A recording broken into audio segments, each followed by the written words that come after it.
asalaamaaleykum suñ mbokk internet yi ñuy suivre ci site internet bi nga xamante ni moom mooy SDTV ñoo ngi ci seen beneen émission seen keppaar am mbégte ak contentement di dalal benn gan gu màgg koo xamante ni nit la ci wàllu politique di responsable APR ci département Nioro du Rip ñëpp xam ko ci au niveau national ci jàppale ki nga xamante ni mooy président de la République du Sénégal asalaamaaleykum wa rahmatullah Abdou Ndiaye ñoo ngi lay nuru di la dalal ci SDTV.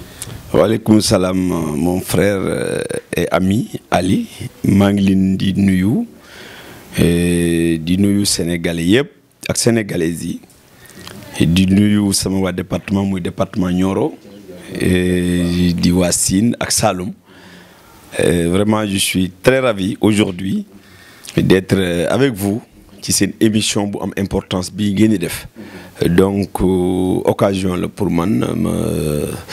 nuyu leen encore une fois ak équipe bi nga àndal yëpp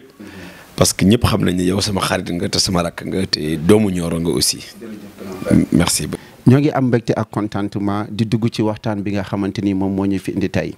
dañoo gis ci sa sortie yëpp vous défendez le président de la République du Sénégal Macky Sall pourquoi cet engagement Abdou Ndiaye lu waral engagement boobu. voilà yaakaar naa loolu Ali jarul sax laajte nit boo àndee ak moom da ngay gëm ko da ngay dëkk jàpp naa ne ci di ko défendre ak ci di teg bilan bi nga xam ne moo tax nga di ko défendre parce que bu di nekkee ci mandat def 7 ans ci Sénégal gii ñu gis fa mu ko fekkoon ak fi mu ko jëlee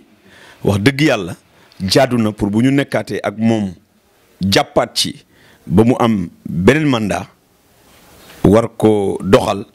ñu koy ooyee 2e mandat war nañu mën a jóg nag pour képp ku ko bëgg a fakastal wala képp ku bëgg a yàq ñu jàmmaarloo ak yow mën a défendre suñu président de la République parce que jàpp naa ne soo ànd ak nit faral ko da nga koy défendre taxawoo ko. ci biir défendre boobu noonu dañoo gis sa sortie bu mujj ci stade bi nga xamante ni moo nekk Diamniadio mu bëri ay critiques yu bëri Abdou Ndiaye osé génn ne Sénégal mérité na am ay stade yu rëy pour créer li nga xamante ni moom mooy ay compétition nationale et internationale pourquoi. damaa jàpp ne dafa am nit ñoo xam ne sabotage rek moo leen intéressé ñoom nit ñoo xam ne dañuy wax ne faruma ak président Macky Sall waaye bu defee lu baax it tamit ma wax ne baaxul man li ma d'accord mooy même soo farul ak président Macky Sall soo gisee sooy critiquer ne lii baaxul su defee lu baax lu intérêt askan wi da nga naan lii intérêt askan wi la ndax loolu mooy gore loolu mooy bëgg sa réew aussi man ma jàpp rek ne ñi ko doon wax ne statu 150 milliards wala ak lu ko ëpp xajoon na fii wala xajoon na fële bu ñu seet loolu nañu seet ne Sénégal toll na foo xam ne tey ba ñu wax Sénégal 92 ba léegi yàgg na yaakaar naa mat na 18 ans jaadu na kon Sénégal organisé Coupe d'Afrique en dehors de ça sax bu dul organisé Coupe d'Afrique sax Sénégal dafa jaadu li am ci réew yu mag yi ndaw yi moom ko sportif yi am ko foofu ci réew yu mag yi dafa jaadu mu am Sénégal gi parce que Sénégal mérito na lu nekk ci àddina la am Dubaï ak la am France ak la am États-Unis la am feneen ak feneen man jàpp naa ne ku am vision ci Sénégal war ngaa mën a dem xooli la fa nekk am out possibilité yi pour indi ko Sénégal loolu moo taxoon ma génn wax ci loolu ma jàpp ne li président Macky Sall def ci sport bi dénk ak ki mu ko dénk muy ministre am di ko jox ay instructions mu koy doxal réfectionner ay stade tabax ay stades yu bees partout soo demee comme niñ ko limee keroog du ma ci jaaraat tey boo demee fii ci région de Dakar rek stade yu bëri inauguré nañ leen stade yu bëri ñu ngi en cours tey stade Léopold Sédar Senghor ñu ngi koy defaraat pour rénover ko mu beesaat tàq dégg nga boo demee Kaolack bokk na ci Diourbel bokk na ci Ziguinchor bokk na ci loolu nag bu ñu ko defaraatee ba pare mu ànd ak yeneen stade yu ndaw yi nekk ci biir réew mi lu mel ni fa ma dëkk te mu intéressé ma muy Nioro stade ñi nga xam ne ñoo nekk ci département yi bokk ci li ñuy war a rénover defaraat ko te Nioro bokk ci man sawarte lay doon ci man ma défendre ne président bu defee loolu ba pare war naa teg stade boo xam ne c'est multidimensionnel addina yëpp bu ñu ko gisee man ci respecté Sénégal naw ci Sénégal ñu mën a encourager sax suñu sportif yi man jàpp loolu moo tax ma génn xaaruma ministre bi wax xaaruma cabinet ministre wax mais man en tant que citoyen simple bu dëkk ci réew mi gis ne loolu lu jaadu la pour ma défendre ci président ma génn ne leen arrêté leen li ngeen di wax ni parce que dama jàpp ne waxi kasaw la li président Macky Sall def pour askan wi la pour Sénégalais yi la du pour ministre sport su fekkoon daf ko def pour ministre ba kese wala mu yóbbu ko Fatick mën nga wax mais bu fekkee yow rancunier nga boo gisee ministre bi organiser dara lu baax nga ne lii de réussir na avec le président de la République te kii il soutient le président xaar ba xapp ci suuf loolu rek moo tax ñuy wax mais xam nañ ne Sénégal mérito na stade de dernière génération président Macky Sall am vision indi ko fi dañuy def lu saluer ko féliciter wàlla ci le monde sportif bi nekk ci biir réew mi yëpp partout féliciter wàlla ci aussi le ministre des sports. jërëjëf suñ tegee ay infrastructures réew mu mënti doon si àdduna bi dañ ko war a jëfandikoo tey suñ tegee stade yu mel noonu biir Sénégal yow nga xamante ni jeg nga la ministre Matar Ba ministre des sports SDTV ñoo ngi koy nuyu de passage loolu noonu Abdou Ndiaye est-ce que jotul tey pour ñu nekk ci li nga xamante ni moom mooy nekk en processus pour organiser Coupe d'Afrique wala Jeux olympiques ñu organiser ko te dégg neen ñoo ngi si tànk yi en 2022 bi ñuy tugg loolu fan la si toll si liggéey boobu. Organiser 2022 bi lu am la. Sénégal moo koy organiser. C'est officiel te ñu ngi ci préparation yi ku gis ni wax nga léegi ne ministre bi jege nga ko sa xarit la du question de jege nga ko wala sa xarit la man képp ku ma gis nga loyal ci Macky Sall di ko liggéeyal amoo ci frontière guddi ak bëccëg suba ak ngoon lam la sant yaa ngi ci lu mu la sant nga def ko sans état d'âme loo gis lu baax wala kuy dawal Macky Sall président Macky Sall ci département mën doon ci Sénégal nga teg fa sa tànk ku la invité nga dem utoo clan utoo dara président Macky Sall rek moo la ñor man Abdou Ndiaye ci loo nekk dama ciy ñëw nekk ci ak yow loolu moo tax ñu naan daf ko jege mais président Macky Sall moo gën a yokk suñu xaritoo ndax loyauté ak gëm gi ma gëm ne gëm na ko loolu moo tax ma xaritoo ak moom ñu pas-pas boobu ñu bokk ba pare bokk Nioro ga ñu dëkk aussi bokk Sine Saloum ndax man dañ ma koy wax sax ne ma yow da ngaa gëm trop Nioro trop départemental donc loolu tamit tax na bu ma gisee nit ku mel noonu te dëkk Sine Saloum doom ju mel noonu ñu dem ànd ak moom di ko jàppale wuñu ko jàppale ko muy jàppale président de la République moo tax président wax na ko nee na dafa bëgg stade bu pare yeneen stade yëpp pare ñu mën a laaj Coupe d'Afrique pour organiser ko et c'est très normal loolu Sénégal mérite plus que ça. Merci beaucoup. suñ jugee si loolu dafa am loo xamante ni dañ si génn moom mooy benn mandat bu def 7 ans ban analyse la Abdou Ndiaye am si mandat 7 ans bi. sëriñ bi duma ko guddal musuma cee wax tey laa ciy doog a wax. si biir SDTV nga koy waxee. fii laa koy waxee ci SDTV man Abdou Ndiaye gëw ma ne wax fii 7 ans wax fii 5 ans wax fii premier mandat wax fii deuxième mandat mu ñu jëmale kanam. président la muy wax na ko. un point c'est tout. non analyse bi dañ la wax si liggéey bu mu liggéey si 7 ans yi lañ wax. 7 ans yi liggéey bi moo tax ñu falaat ko. yow non. président liggéeyam moo tax ñu falaat ko à 58. mais en tant que doomu baykat dëkk Saloum domaine boobu noonu yow loo si jàng. damay ciy yëngatu. ndax sama papa baykat la sama yaay baykat la mbokk yi ma am presque ñëpp ay baykat lañ kër ma ba jaxu laa dëkk boo ne kër ma ba jaxu rek dinañ xam ne baykat nga tey ci mbay ci Sénégal bassin arachidier bu ñu koy wax région de Kaolack moo tax wala région naturelle bu Sine Saloum muy Kaolack muy Kaffrine muy ba Fatick waaye bu ñuy wax ci région naturelle Sine Saloum aussi mënoo tudd mbay bàyyi département Nioro su ma yeboo ne bu fekkente ne bassin arachidier la ñuy wax Nioro bokk na ci poumon yi gën a am importance poumon bi gën a am importance ci nit Nioro mooy këru bassin arachidier bu dee ci mboq la wala ci dugub la wala ci gerte la foofa dem rek fekk département Nioro bokk nañ ci ñu ko dàq bay plus particulièrement la commune de Taïba Niassène at mu jot ju dem mboq Taïba Niassène moo jël premier donc gis nañ ci ay amélioration yoo xam ne président Macky Sall bi mu ñëwee ak léegi bu jiwu jotee mu jox leen jiwu subventionné ko bu engrais jotee mu jox leen engrais subventionné ko encore une fois su jënd ko jotee mu jënd ko ci prix boo xamante ni 210 francs yi du wàññeeku. mais ren amoon na tuuti jafe-jafe. du ñàkk parce que peut-être huiliers yi liñ bëggoon mooy jënd lañ soxla woon mais ubbi nañ ba chinois yi ñëw yokk seen prix loolu ndimbalu baykat bi la mën nañu wax ne mën na am fu mu gaañ te loolu aussi président ak ay démembrement dinañ ci am solution. ñu ngi ci liggéey bi mais du benn ngaañteel baykat ay chinois ñëw jënd fi gerte li ma mën a jàpp rek mooy jàpp naa ne war nañ ko réglementer ne chinois yi war nañu jënd nangam huileries yi war nañoo jënd nangam diw war naa jënd nangam ak nangam. loolu d'accord nañu. est-ce que liggéey boobu yéen a ngi si. liggéey boobu président de la République ak ministre agriculture jàpp naa ne ak seen i démembrement ñu ngi ci bu baax a baax a baax tey soo demee ministère de l'agriculture amuñu fête ñoom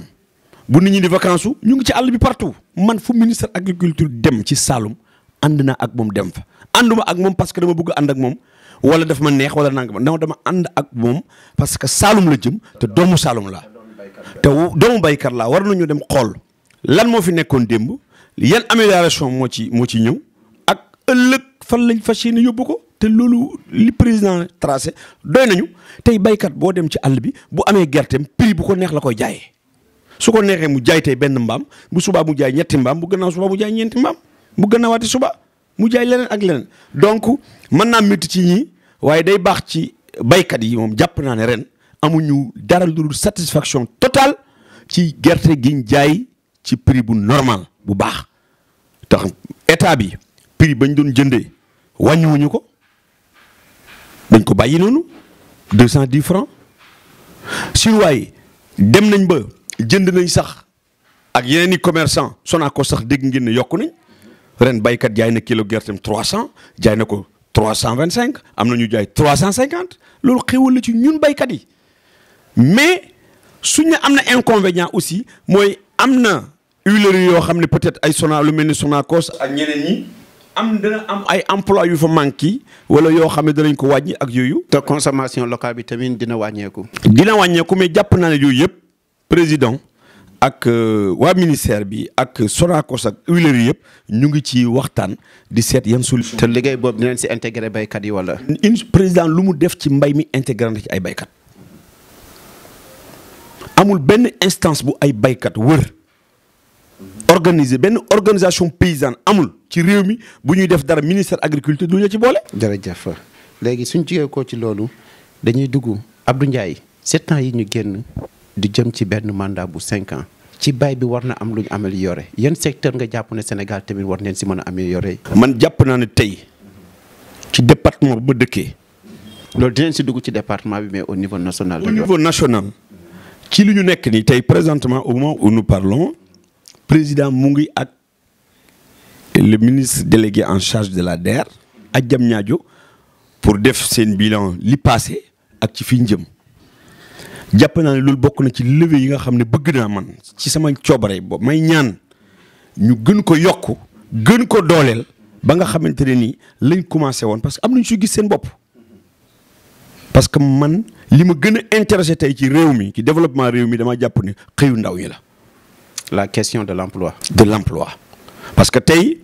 problème bi yëpp nag daf ci bëri lu ñuy wax manque de formation te président teg na ay leviers yoo xamante ne nii jàpp naa ne avec le ministre Dame Diop jàpp naa ne ak ses démembrements jàpp naa ne bu seen pexe yëpp antoo incha allahu rabbi gune yëpp danañu am formation daañu mën a dem liggéey parce que ñëpp mënuñu toog ci ay bureau di liggéey man mii di wax ak yow. tooguma ci bureau di liggéey je suis chef d'entreprise di creuser fouiller partout pour am ay marché dem di liggéey di daan sama doole di ci dimbale sama askan di ci dimbale sama njaboot donc jàpp naa ne il faut que ndaw yi pour ñu trouver leen emploi définitivement il faut que ñu former leen ci xeetu métier yi am ci réew mi ci métier bu nekk ku ci nekk sa coobare ba nga ci bëgg yaakaar naa ne nit ku nekk lum tànn choisir ko bu ñu ko ci jàppalee former ko ci suivre ko ak ay financement comme ni ko président Macky Sall waxee te jàpp naa ne noonu la ko ministre di exécuter parce que ñoom dañu fi nekk pour exécuter ay ndigalu président de la République. ku xam Abdou Ndiaye di nga ko xam ne responsable politique la si département Nioro ñëpp di ko waxee course boobu mënti jël si département de Nioro rek xam na Abdou Ndiaye taxaw boobu noonu lan moo la ko may si département bi. dama ciy sant yàlla bu baax nag sant ci aussi waa département Nioro 15 communes ya fa am sant ci nag waa commune Kër Maba Diakhou bi nga xam ne fa laa dëkk. foofu mooy sama base politique. damay faral di wax ne nit du xeeb fa mu dëkk man xeeb ma fa ma dëkk nëbb ma aussi fa ma dëkk. Sénégal yëpp xam nañ ne man Kër Maba Diakhou ba laay tiitaroo xam nañ ne département Nioro laay tiitaroo xam nañ ne Saloum laay tiitaroo moo tax ma sant yàlla ci bi ma ñëwee ànd ak président Macky Sall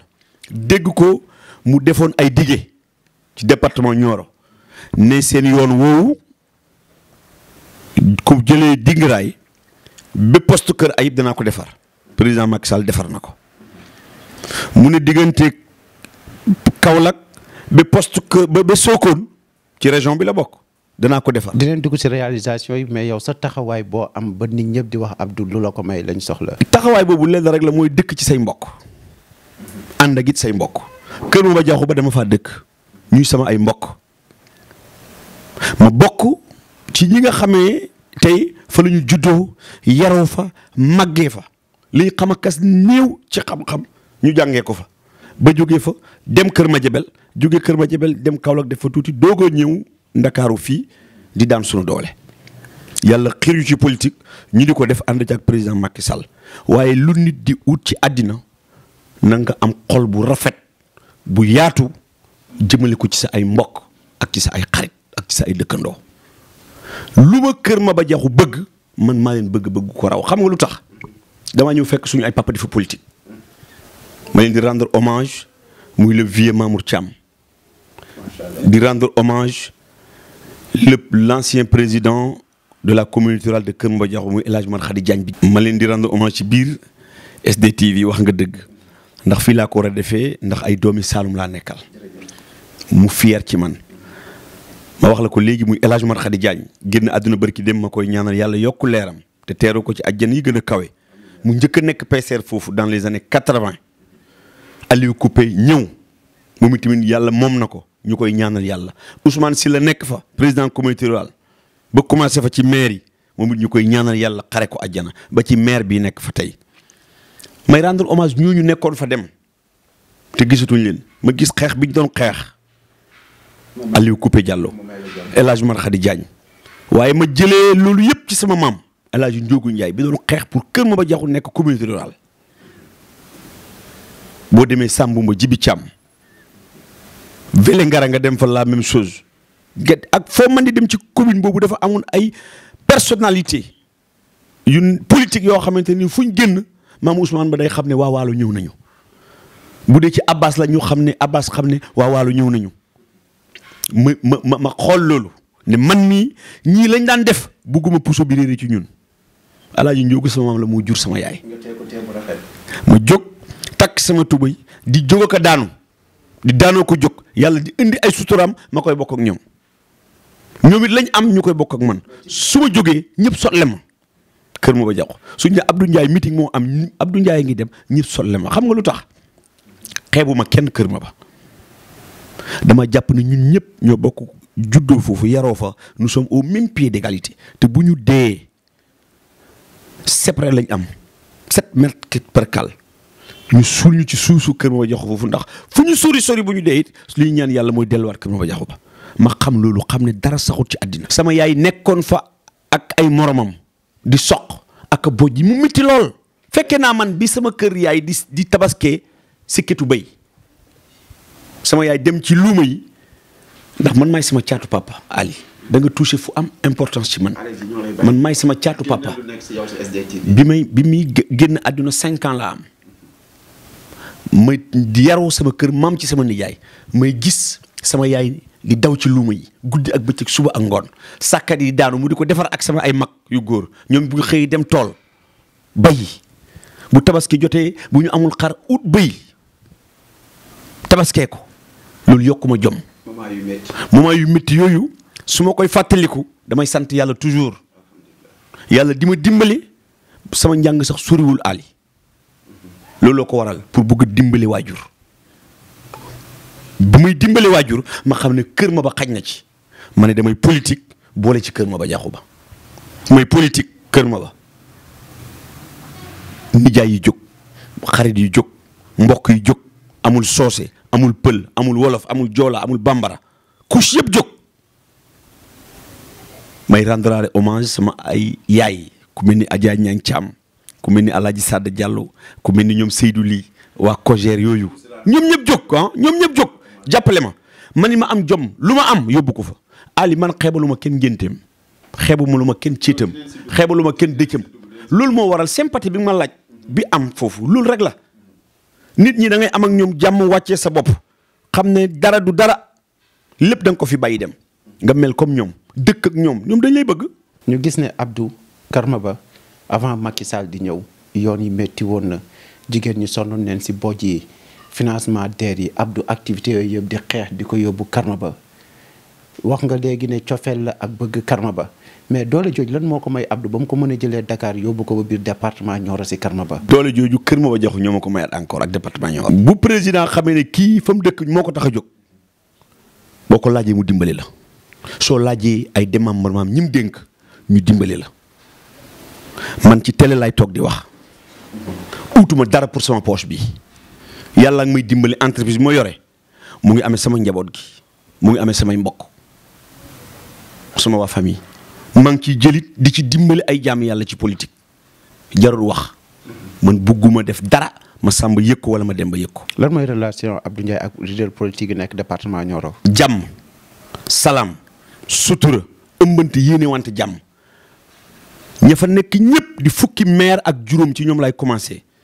nga xam ne ci coalition Benno Bokk Yaakaar la ñu bokk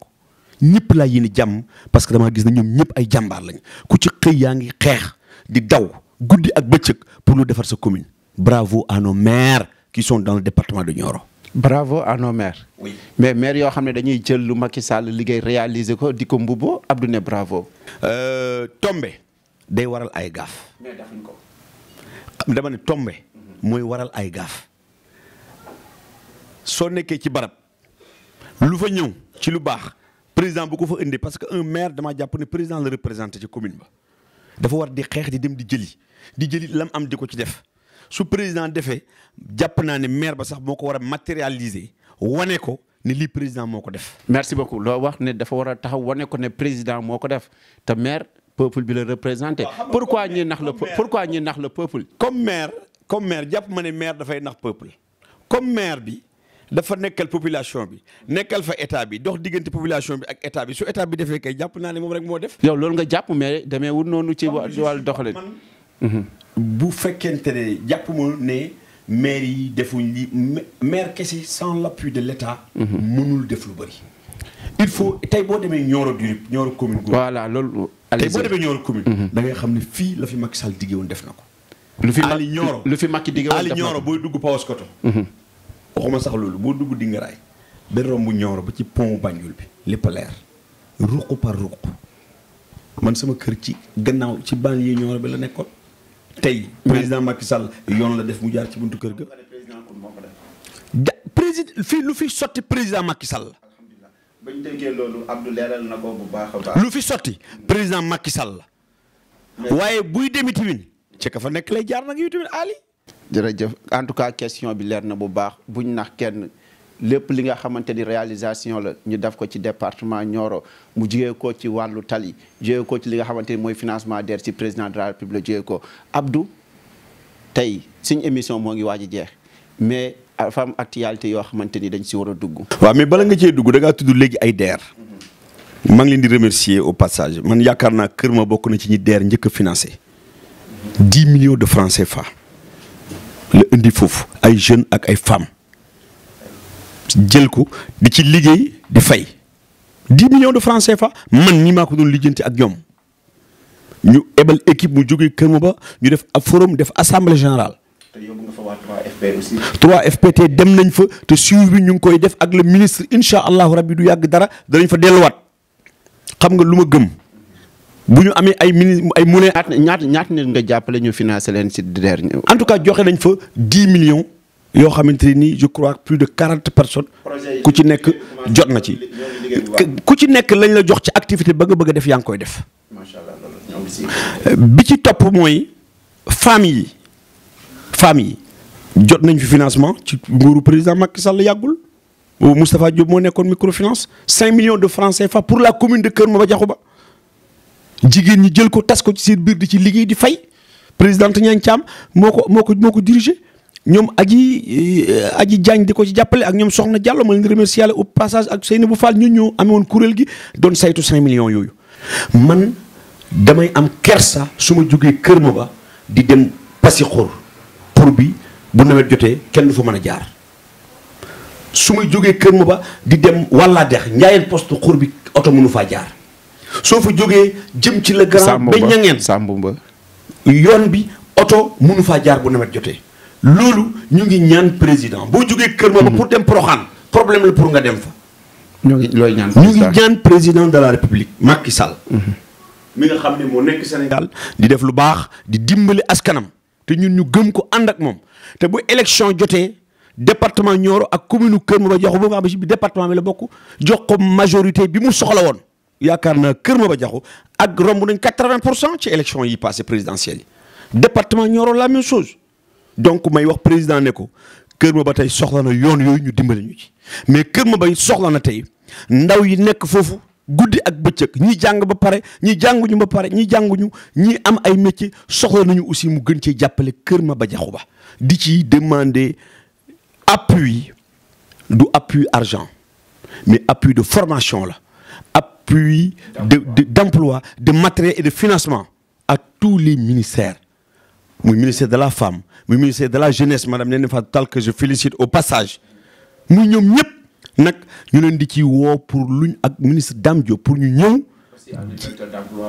le directeur de l'emploi moom laa gën a soxla parce que ñun dañu soxla emploi man lépp lu ma am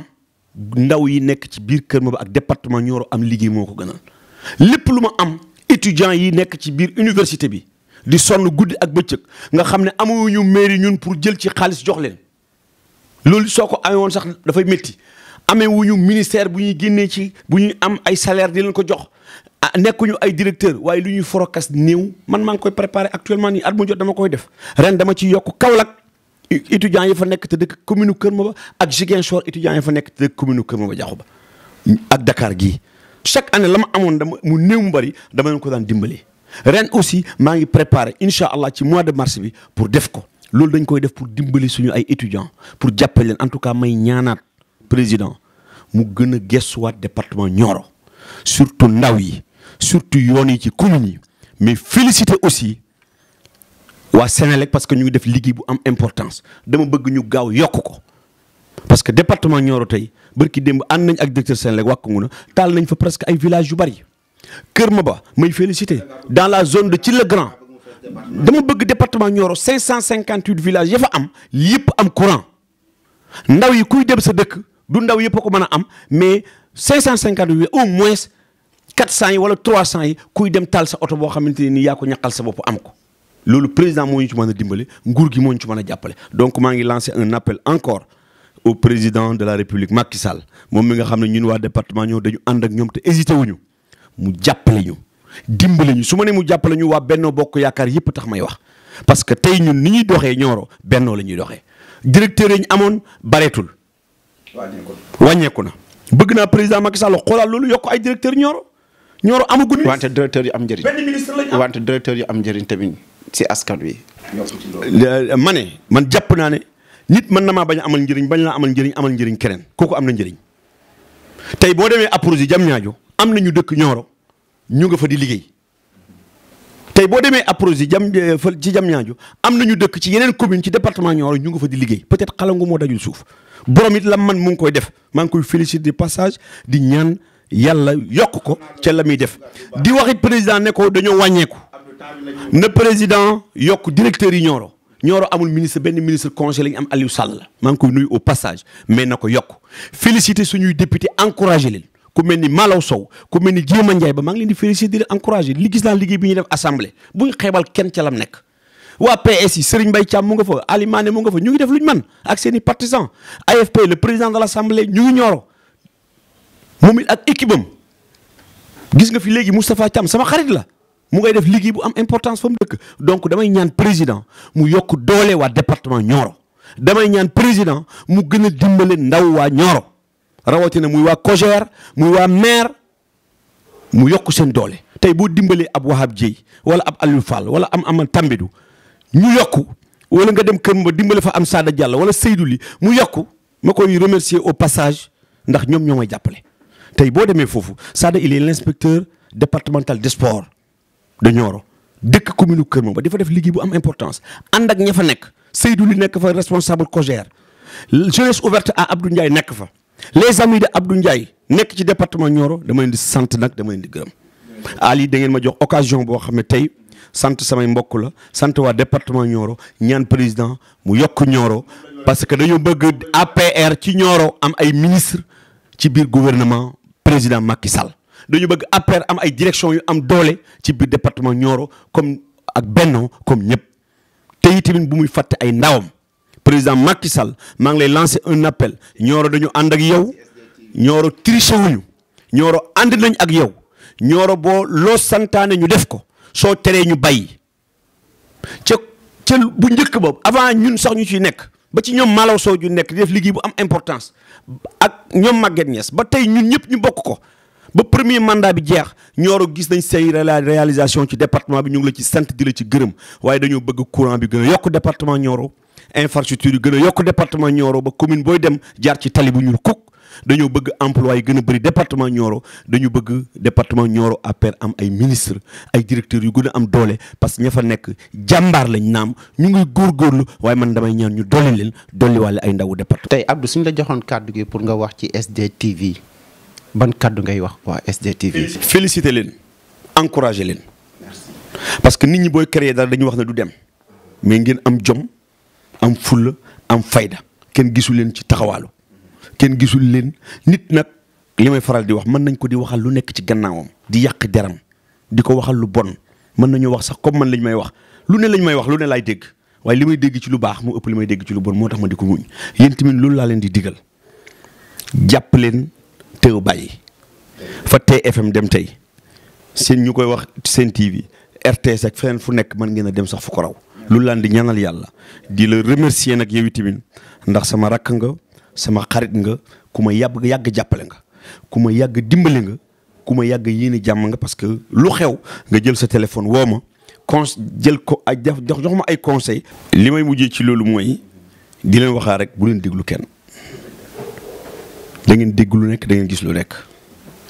topp leen seen liggéey am ci yar am ci teggin ku ngeen mën a dimbale leen ko àddina lu rek fi nekk ndax dara yàggul sant sama gi waa département Nioro sant sama ay militants sympathisants yi nekk ci commune Kër Maba département Nioro ak ci Sénégal yëpp. waaw xam nga lu tax dama gëm ne dimbali président Macky Sall utal ko nit amul frontière damay dégg toujours Matar Ba di ko wax ne man Matar Ba ministre sport tant waxuma sax ma nekk ministre wala ma nekk maire Fatick mais tant que maa ngi nekk ci keppaaru Macky Sall nekk militant nekk Baye Fallam fu ma gis ni tam danaa fa dem seeti ko man loolu rek laay roy donc santaale waa Kër Maba yëpp nag encore une fois sant sama waa famille sant sama njaboot ba ci soxna si ma amee sama biir kër parce que lu bari bu ko borom këram manee à chaque fois boo demee ci àll bi sa xel di dal ndax ñun du ñuy toog dafay fekk am nga soxna su baax soo xamante ni mu ngi la ci jàppale donc maa ngi koy sant moom tamit bu baax maa ngi koy gërëm gis naa jàppale bi sant encore une fois waa APR yëpp sant sama nattaango yi may àndal. di lancer un appel à Moussa Sow mu boot ñëpp fédéré ñëpp. SDTV seen leader ñoo ngi leen di jox dox daje si yeneen émission si biir seen keppaar ñoo ngi leen di sant di leen gërëm di kontaan si ki nga xamante ni moom lañ invité woon tey di Abdou Ndiaye wasalaamaaleykum wa rahmatullah ba beneen yoon.